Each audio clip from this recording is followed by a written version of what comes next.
السلام علیکم، آپ سب ناظرین اور سننے والوں کو پیس پروین کی طرف سے خوش آمدید اور سلامتی کی دعا پیش کرتی ہوں۔ ناظرین، اگر ابھی تک آپ نے اس چینل کو سبسکرائب نہیں کیا تو جلد ہی چینل کو سبسکرائب کر لیں اور بیل آئیکن کو آن کرنا نہ بھولیں۔ آج ہم بات کریں گے بیت المقدس کی، جو کہ مسلمانوں کا قبلہ اول ہے۔ بیت المقدس، جسے یورپی زبان میں یروشلم کہا جاتا ہے، بیت المقدس سے مراد مبارک گھر یا ایسا گھر جس کے ذریعے گناہوں سے پاک ہوا جاتا ہے۔ یہ فلسطین کے شہر القدس میں واقع ہے۔ بعض لوگ اس شہر کو بھی بیت المقدس کہتے ہیں۔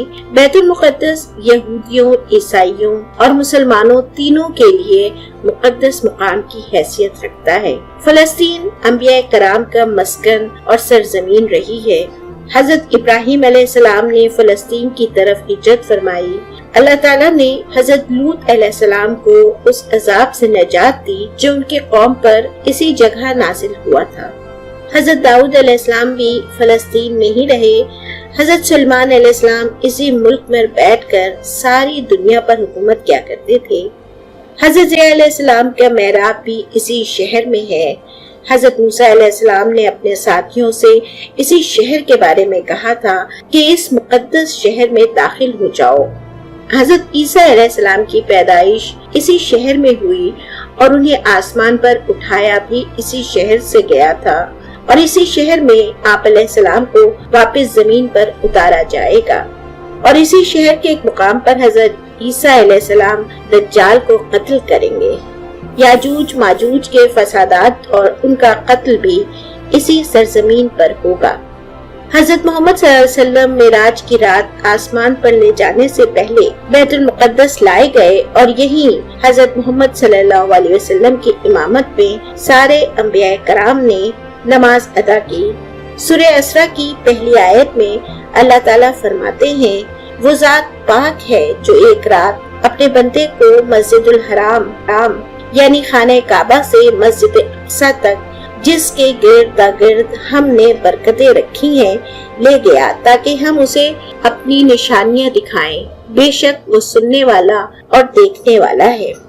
چنانچہ یہ بات طے ہو گئی کہ زمین کا یہ ٹکڑا بے حد مقدس ہے۔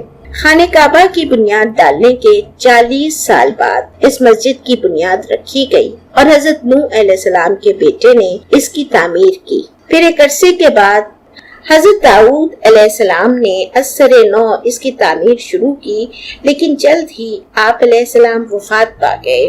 پھر حضرت داؤد علیہ السلام کے بیٹے حضرت سلیمان علیہ السلام نے اس مسجد یعنی مسجد اقصی کی تعمیر کروائی۔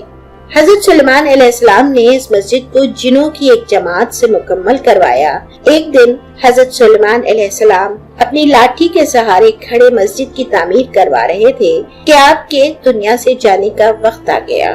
ملک الموت نے اسی حالت میں آپ کی روح قبض کی اور آپ وفات پا گئے، لیکن اللہ کا معجزہ کہ آپ اسی حالت میں کھڑے رہے، نہ آپ کے جسم مبارک کو کچھ ہوا اور نہ کسی کو آپ کی وفات کی خبر ہوئی، یہاں تک کہ 4 سال گزر گئے اور جنات 24 گھنٹے راؤنڈ دی کلاک مسجد کی تعمیر میں مصروف رہ کر اسے مکمل کیا۔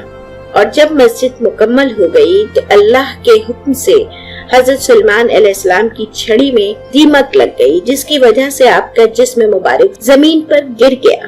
تب سب کو پتا چلا کہ آپ علیہ السلام انتقال فرما چکے ہیں۔ یہ مسجد، جسے مسلمان مسجد اقصی کہتے ہیں، کی تعمیر چونکہ حضرت سلیمان علیہ السلام کی نگرانی میں ہوا، اس لیے اسے یہودی ہیکل سلیمانی کہتے ہیں۔ حضرت سلیمان علیہ السلام کے انتقال کے بعد بنی اسرائیل کا زوال شروع ہوا اور وہ 2 حصوں میں تقسیم ہو گئے۔ ہیکل سلیمانی کی عزت میں بھی کمی آ گئی۔